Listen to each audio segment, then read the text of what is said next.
So, good morning, everyone.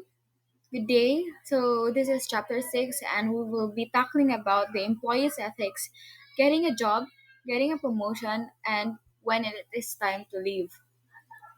So, my name, everyone, is Crystal Kate M. Cabanyog, and I will be your reporter for today. So, overview. So, our topic talks about the examine some ethical decision facing employees. It considers the value that underline and guide choices about how you go about getting a job, how you maneuver for a better one, and what are the right moment for leaving. So, mo na siya basically all about sa kwan and understandable na siya sa atong title na daan. So, let's start with chapter 6.1, the resume introduction. So, everyone, this is Mr. Robert Irvin. He's a popular kuan ni join ni siya og kuan kanang cooking reality show and known sad ni siya for a stretch resume. So as we all know, for many job seekers, the first and maybe the only chance they get to impress a potential employer.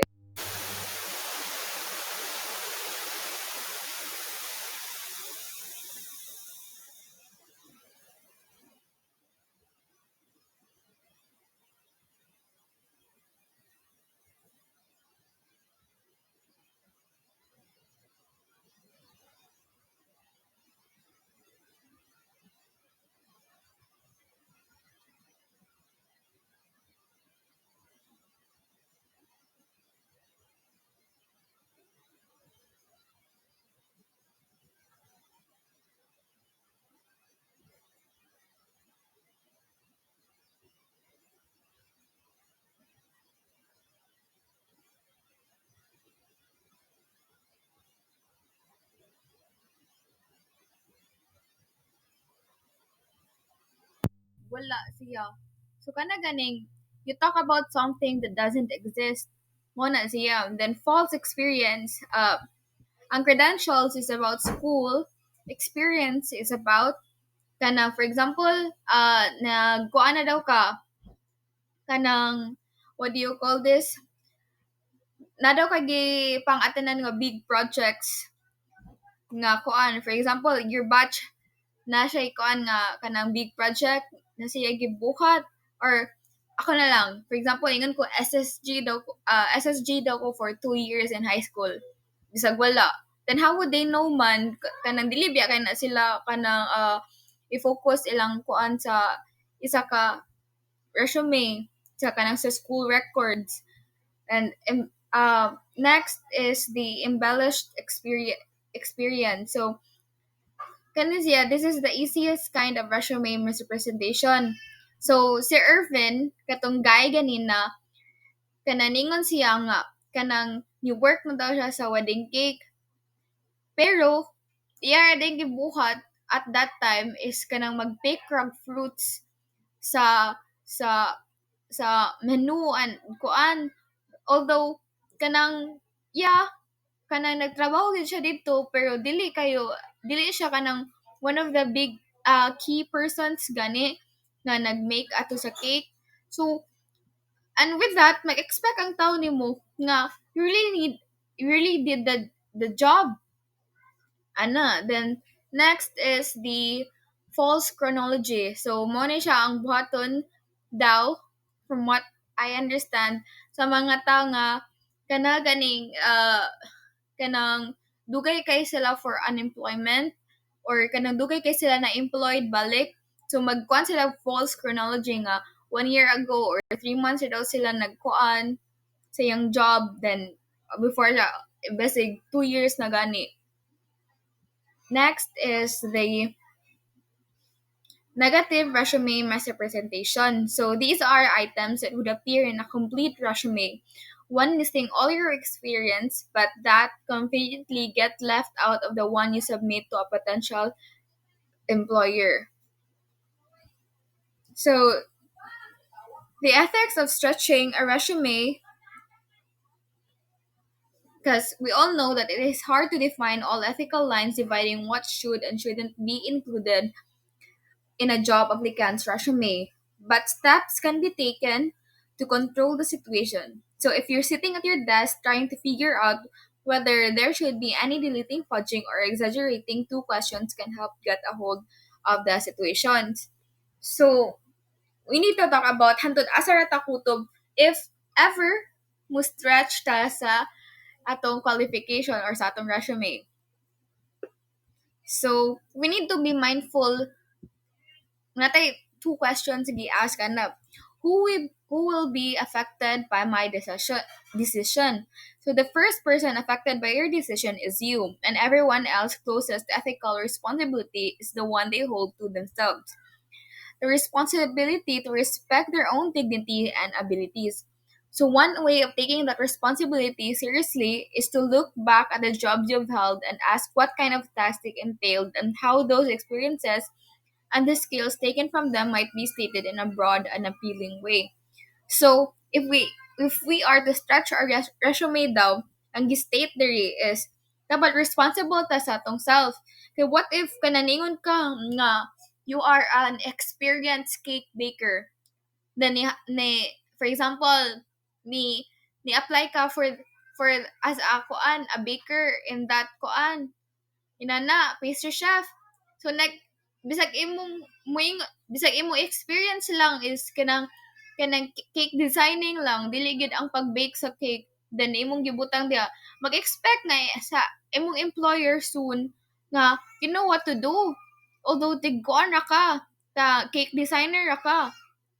So you need to be mindful of that.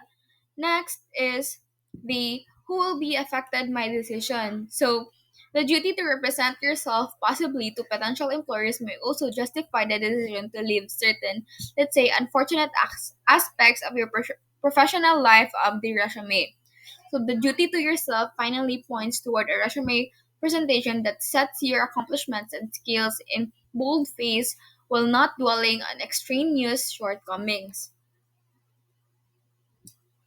And the choice about how much truth to tell and hide is the person doing the hiring. If you claim experience you don't really have and skills you don't possess, the supervisor who oversaw your contracting won't just be disappointed and angry as he watches you stumble and trip over the task that should be easy. Your potential future workmates also have a stake in your application for a job. So, di ba, nagkuan na ka, imong stretch yung resume, pero overstretch man. And then, gibutang na ka sa position nga you're not qualified with. So, madamay tanan ang kuan, imong kuan kay malangay ang trabaho. Next is, magkasayop-sayop pa. So, it will affect the company greatly and kanang maka-affect sad sa imong workplace o sa imong colleagues. So, what everyone what everyone else is doing. So the first step in getting control of your resume relation with the hard truth working to particularly affects those involved. The second step is determining whether it matters and what everyone else is doing. So conclusion, in the midst of resume stretching dilemmas, what other people are doing matters. Hiring is relative. There's hardly anyone who's perfect for any job. Recruiters take the applicant who's best suited. Your obligation to yourself and to the recruiter is to show why you may be the best suited of the applicants. And that may mean using the resume enhancing techniques commonly employed. It doesn't mean, however, just imagining it that everyone else is lying their pants off and then using that as an excuse to lie yourself. So resume verification and the law. So more ordinarily, job applicants job applicants don't need to worry about reporters prying into their claims. Most medium and larger companies do, however, pass resumes through human resources department, and they typically confirm the significant objective claims of job seekers. Items like degrees obtained can typically be verified, so to dates of previous employment and job titles. Every every company will follow its own internal guidelines, and of course, so it's impossible to make a table listing the misrepresentations will and won't slip through. but it's certain that objectively false information may come to light sooner or later. So, conclusion, most resume misrepresentation don't cross into illegality. This is one of those areas in the business world where legal right and wrong diverges clearly and from ethical right and wrong. So, ang pasabot ani is that once kana ang resume kay nang di siya legal binding is wala man mo'y kontrata nga gipirmahan. So it will be only legal if nana mo'y contract, and since ikaw may nag-claim ana sa imong experience kay kuan na siya mas dili siya kayo maka-affect, but sooner or later once you lie and kanang masakpan ka, and then there will be kanang consequences gid ana sa imong actions, and you need to take responsibility. So ethical egoism and resume misrepresentation. So ethical egoism means your moral responsibility is to act in your own interest no matter what that may require. This provides a license for outright resume invention. But as always, the case with egoism, the question must be asked whether a job seeker really served their own interests when they claim things that may later be revealed to be false, or when they land jobs that they later won't be able to perform because their qualifications were fake. So, mo na siya kung as I've said ganina. So, although you can enhance yourself in that resume, but you don't dili ka pwedeng mabutang dira og unqualified ka or dili ka fit for the job, kay later on masakpan na, and when ihatag ang mga bosses nimo or employers nimo, and then wala day kay qualification, and then yabo gyapon revealed gyapon nga nagkuan ka. So, conclusion, most resume misrepresentations don't cross into illegality. It's one of those areas in the business world where their legal right and wrong diverge from ethical right and wrong. So, chapter 6.2. So, mo ni siya. Chapter 6.2, What am I worth? So, mo ni siya ka ng asa ka worth ani kung need kailangan ka for example sa imong sweldo inana. So obviously there's a loose end here. There's the question about whether the lying is ethical. It depends placing the question in the context of organized labor. Is it ethical for a union organization to bluff to say they'll go on strike while knowing they really won't? What about less direct lies? An employee that's actually satisfied with their salary may feign unhappiness in order to squeeze out a little extra. Further, almost all hard-nosed business negotiation entails a bit of posturing. So, this one, you're hired na. And then, this is in between sa imong job and sa imong boss. Like, for example, 1 year na ka dito, and then, you realize nga your qualifications is not fit for your salary. So, or fit for your salary, or sakto na yung sarili, pero you want nga kanang mo raise siya ba. So you will feign nga kanang nay nagkuan ako, nay nag what do you call this, what nay nagingon ako nga ila daw kung kwaon ani sa other company A. Nay nana, so si imong company nga si company B is ma-threaten sila, like, nay nagpangita ni niya worth it man ni siya nga i-salary pay ni siya or idako ni iyang position, i-raise iyang salary. So that's the question. So next is the ethical foundation undergirding and justifying participating in the business, as this way of libertarian in nature. It starts with the premise that we are all independent actors out in the business. We're trying to accrue the most for ourselves, and others are out to do the same thing. We all know the rules, we're all adults, and when we negotiate a pay raise, we may exaggerate circumstances or say some things that aren't true. But at the end of the day, no one forces the employer to pay more. It's the employer's choice. As for the employee, the empty threat to leave may be presented at the bargaining table, but it's not so much as a lie as a commonly used negotiating technique, just a way of upping the pressure. It is therefore ethically acceptable to invent another job offer, but only within the confines of business negotiating, and only because everyone knows the give and take happens that way.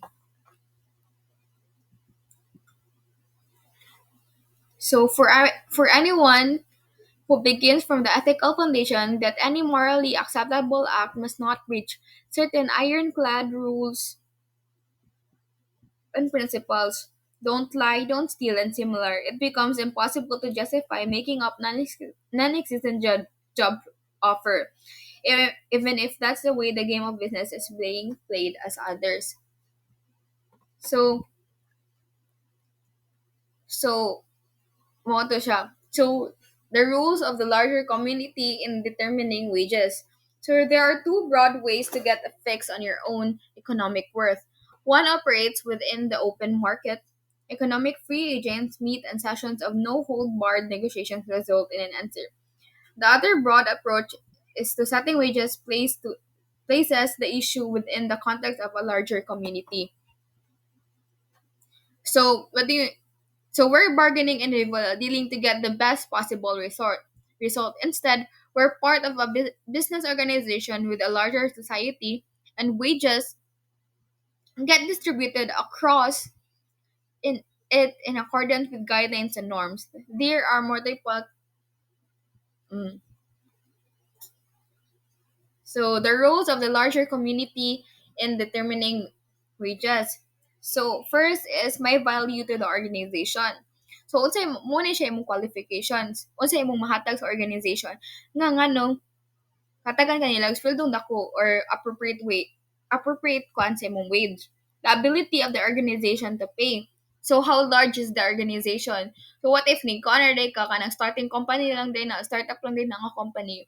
So they don't have the kuan nga for your qualification if diha ka na mag-apply. So if you want a bigger salary, you will go to a much bigger organization nga makakuan kan well suited sa imong qualification and sa imong gi kuan nga race.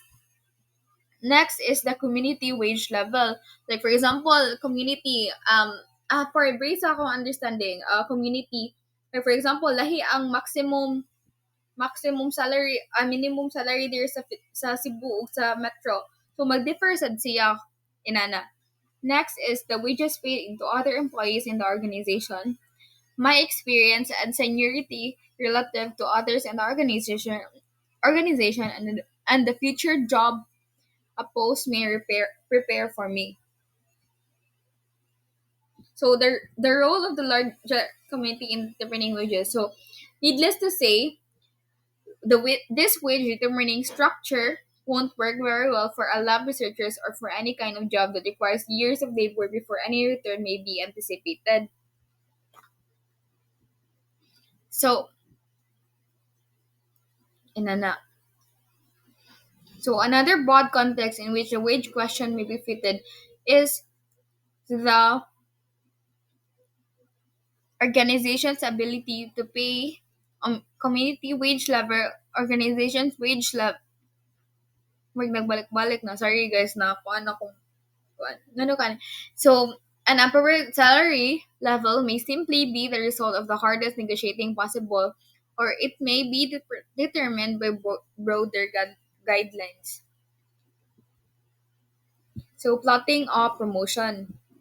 So diri na ta mag-plot na sa imong promotion. So there are two kinds of job promotions, the accomplishment promotion and the competitive promotion. So first of all is the accomplishment. So these are those scheduled for workers attaining specific predetermined goals. For example, in an office of brokers do those who achieve a certain number of clients or reach a level of total investment money under their direction may automatically be elevated. So from the word accomplishment, so nakay ka ng dako nga nabuhat sa imong organization. So in return is they will promote you and give you a bigger salary. Next is the two kinds of job promotions. So, the competitive promotions are those scheduled for workers attaining specific predetermined goals, for example, in an office of stockbrokers, and those who achieve a certain number of clients or reach a level of total investment money under their direction may ay sorry, ako na basa kasi.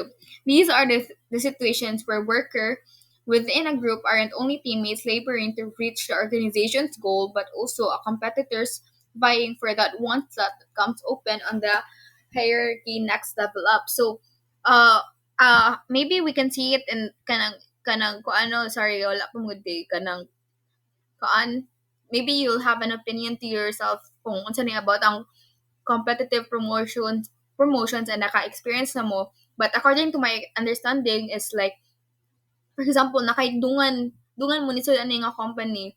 So competitive promotion siya because you two both are waiting for that promotion and with your qualifications at ana.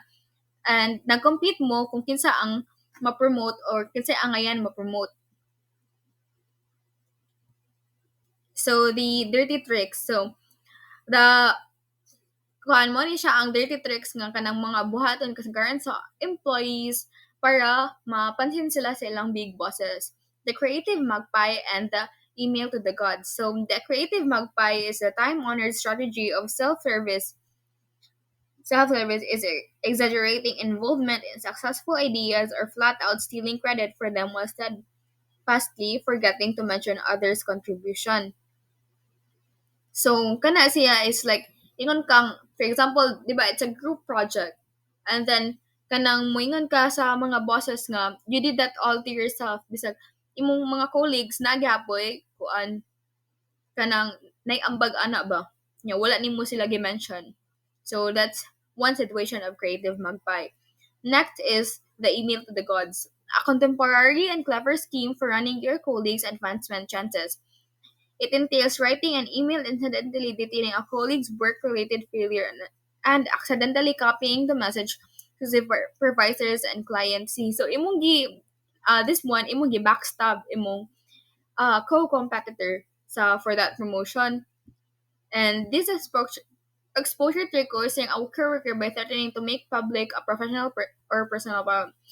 And mo na siya nga kuan for example like nasatod lang siya inana pero kanang you have heard that rumor man ba and then imong gisend sa imong boss accidentally so kanang you're like scheming something so napasari uban nga kuan the bystander trick this is knowing that someone is in trouble but standing on the silence and doing nothing even when intervention is really appropriate and would be helpful to the business. So you're only thinking about yourself.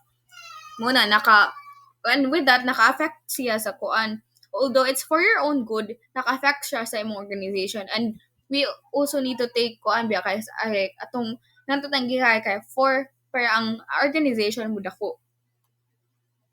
Next is the four responsibilities of an employee. So, mo ni siya, themselves, their co-workers, their managers, the organization in general. So, accomplishment promotions and competitive promotions are distinct and occur on different ethical terrains. Those pursuing competitive promotions ought to consider their responsibilities to themselves, their coworker, their manager, and their organization. So, chapter 6.4 Looking for a better job outside the company. So, let's talk about ethical issues along the way to a new job. So, most people who leave one job for another make the transition smoothly. They learn for a new for of a new position, apply, interview, and win the post. Notice is provided to the current employer. The split is amicable. Everyone goes forward. In some occasions, however, ethical turbulence occurs because obligations to the current employer are broken along the way out. There are some of the most commonly encountered flashpoints. So, mo ni siya ang kuan. So, next, the kuan is time abuse. The use of company time to seek another job. So imong gi-use ang company time nimo kay ingon sila like you're done with your stuff kanang the task that are assigned to you. So on the remaining time daw kay nag-apply ka for the line company kaya na sila ay mas better nga option for you. Next is the equipment use abuse. Using the firm's equipment as part of the effort to find a job elsewhere. So, like, for example, equipment use abuse daw is kanang ni, ni kuana ka, then imo siyang gida or nanggamit ka, gida sa imong, like, for example, house, ang equipment nga used by the company. Then, the skill theft, taking specific job-related abilities acquired at one company to another. So, kaya diba, when you nata sa job, natay job training, seminars, and other kasagaran paid pa na. So, kana skill theft is you learn that skill through a seminar gikan sa imong previous company niya, imong gidala sa imong new company. Then that skill theft. So, naigibuhat ana ang ang mga organization para maiwasan na siya. So, this is the repayment clause. So, this stipulates that departing workers may be billed for their training. In a typical clause, the cost must be repaid completely if the employee leaves immediately, and then a declining percentage is repaid if the departure occurs after 3, 6, 9 months, and so on.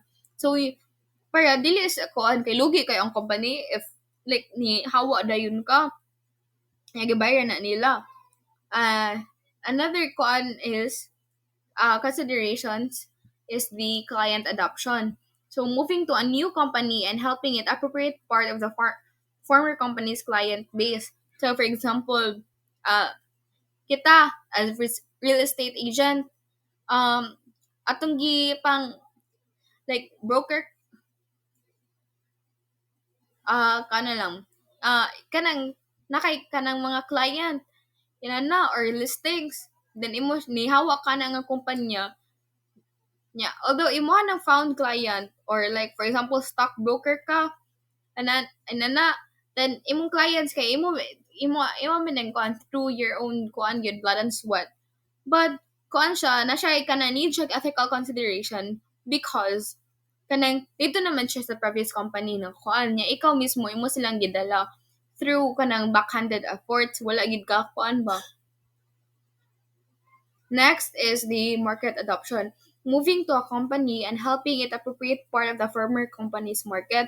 So for example, as a real estate agent, feel ako diri na guro mo gawas nga real estate broker ka and then nakay mga property listings. Including nga imo na hibawaan sa company nga listings. And then imong gikuha kas one kuan man sad kanang di ba kanang for example guro kanang appeal ka sa kanang kahibaw ka na kinsay gabliya ana ba kanang ikaw mo'y kanang nasa seller side nya kabaw ka ana nya imo ra siyang gi backhanded nga imong gikuan nga kanang kuan kanang mobile na ko pwede na ko ikuan idala niya ako imong listing sa kuan. So although ang kuan previous company na naginana sa silang listing niya imong gidala sa imong new company and then mas kuan na market adoption. Next is the idea appropriation. So, taking ideas belonging to the old company to the new one. So, mo ni siya ang kuha, like, known ani siya is the trade secrets and the patents. So,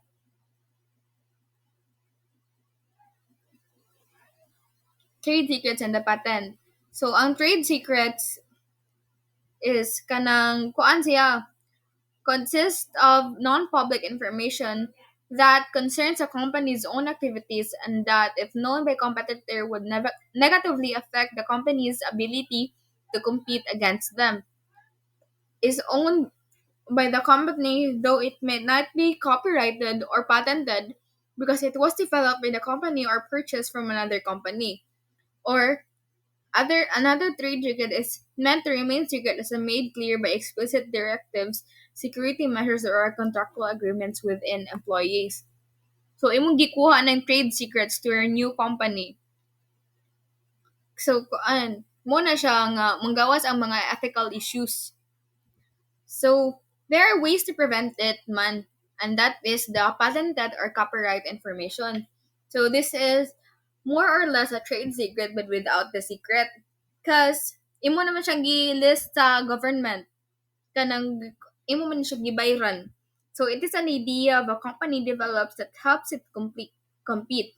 But the strategy for protecting the idea from competitor is different. Instead of pretending like the idea doesn't exist or doing everything possible to make sure that details won't leak, what the company does is make the idea public by registering it with the government, claiming thereafter the sole right to use the idea after registration. The idea is no longer a secret, but that doesn't matter since anyone else who tries to use it is vulnerable to being sued. Next is the musical chain stockbroker. So this is one of the example ba for the market adoption and client adoption. So successful stockbrokers share some basic skill. One is the ability to manage reams of information about the diverse investment. So what stockbrokers do is arrange the possibilities into clear groups of more and less speculative investments. Then they provide options to their clients. So, for example, kanina na share clients, and then the rest of that kuan is kana si stockbroker iyang kuan nga kana iyang i-persuade mo balhin na bi ako laing company ma'am kana kuan nga imo kuan say benefit sa laing company. So imo silang gihinay-hinay og transfer sa laing company. Mo na siya ang kuan ana. So mao na ang kasagaran ani nga kuan kay naghimo sila kanang you read it on your own na lang kanang makahibaw naman mo unsa si about. Mo na ang gihimo nga kuan sa kuan kay gipang poach man ilang mga clients is nagkuan sila og agreement nga if ever kanang mobalhin kag kumpanya dili nimo madae mong mga clients and so whatever nga naa sa company. Because with that, pwede ka masu inana kay wala ka ni comply sa agreement. Inana siya kasagaran. Ne- Next is chapter 6.5. Take this job and so the ethics of quitting. So ethically, quitting a job role requires a careful consideration, prioritizing integrity, fulfilling obligation, and respecting the company and colleagues. It is about making a responsible decision based on personal circumstances and the potential impact on others. Here are more detailed breakdown of the ethics of quitting. So kani siya nga part kay wala na siya nako gikuha sa libro is more of a kuan mo gud siya what do you call this kanang more of situation siya ba. So I decided to research about it and mo ni siya akong nakuan. So mo ni siya ang more detailed breakdown of the ethics of quitting. So, the importance of integrity and responsibility, respecting the company and colleague, ethical considerations for quitting, and when quitting might be ethical, and the key takeaways. So, the importance of integrity and responsibility. Let's talk about that.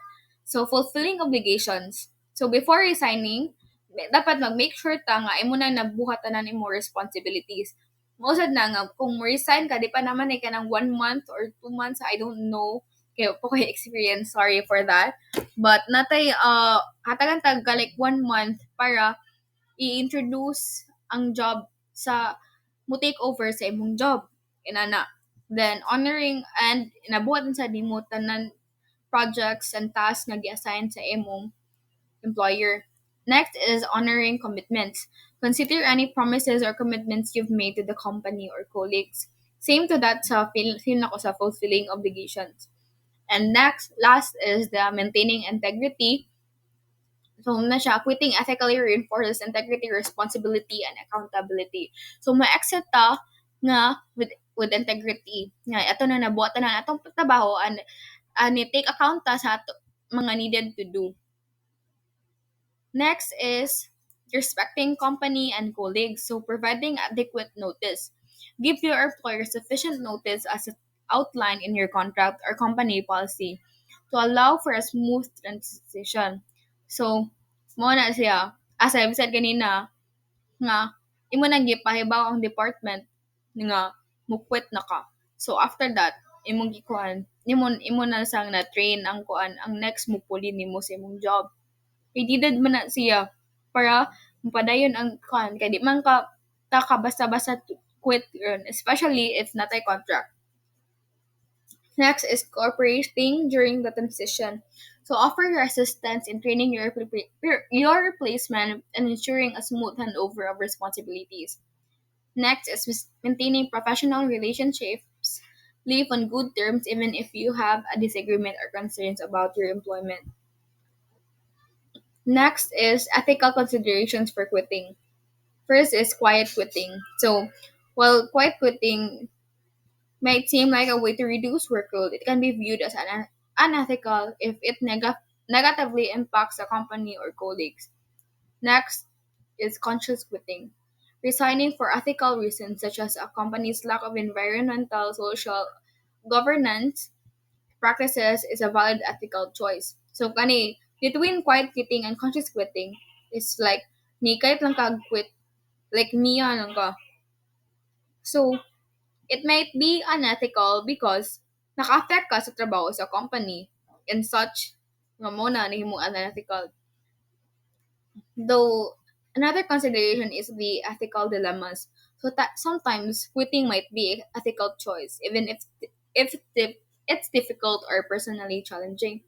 For example, kanang personal choice nimo, kanang nagkuan ka quit nga mag-quit ka kay wala na siya nakakuan sa imo kanang dili siya good for your growth ba. Sometimes it's like that magud ka nganang mo quit ang tao according to what I've heard. So next is the ethics when quitting might be ethical. So for example, nganong ma-unethical mani. So ma-ethical mani. So unethical workplace practice. If you witness or are involved in unethical or illegal activities, quitting might be the most ethical course of action. And for example, one of these things nga atong mabantayan is what if giharas ta sa atong boss. Siyempre, ethical siya mo quit ta. It's for our own good and for our own safety.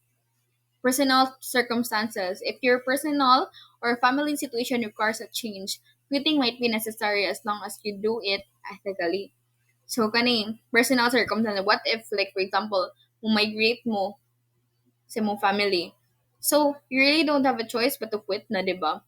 Next is the lack of growth or fulfillment. So, as I've said ganina, lack of growth.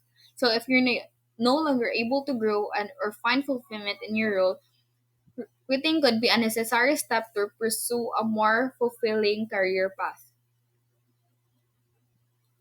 So the key takeaways. So prioritize integrity. Make sure your decision to quit is based on ethical principles and a commitment to your values.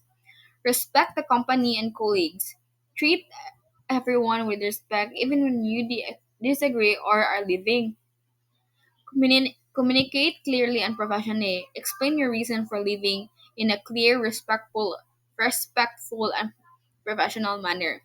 Focus on the future. Use your experience to learn and grow and focus on finding a new role that aligns your values and goals. So, dili na kayo na ko siya explain because sabotable naman siya for everyone. So, with this, most ethical issues surrounding the quitting of a job gather around those cases where the leaving is abrupt. The ethics of leaving a job involves a range of people and their interests. Because again, nakay ko on responsibility to yourselves, to themselves, to the company, and with your colleagues. That's all. Thank you. Thank you for listening. Bye. Again.